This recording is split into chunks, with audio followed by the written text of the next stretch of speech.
the most important thing is just to give them the information. On a steamy Houston afternoon, Fernanda Duarte and Camila Cigarroa Kennedy are pounding the pavement of this largely Latino neighborhood, urging residents to vote in November. President Donald Trump's harsh immigration rhetoric and policies have energized Latino voters like 18-year-old Emily Soto, who's enthusiastic about voting for the first time and deeply affected by scenes of family separation at the border. I come from a family of immigrants, so to really see families be torn apart is just really heartbreaking for me. Grassroots get-out-the-vote efforts like this may make all the difference in this year's extremely tight race for Senate here in Texas. Staunchly Republican Texas has not elected a Democrat to the Senate in 30 years. But liberal Democratic Congressman Beto O'Rourke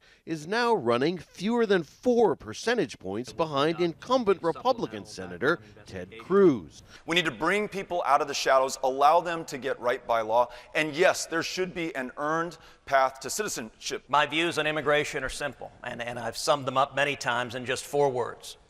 Legal, good, illegal, bad. O'Rourke is gaining because people of color, who often don't turn out in midterm elections, are getting politically involved. You see more enthusiasm of people who traditionally did not vote. Houston is the most diverse city in the U.S., and nearly a quarter of all people here are foreign-born. You can see that on the streets and in the kitchens. The city is a polyglot, polychrome picture postcard of a future U.S. when people of color become the majority a few decades from now. But this is not a good time to be an immigrant in Houston, says immigrants' rights legal advocate Tatiana Obando.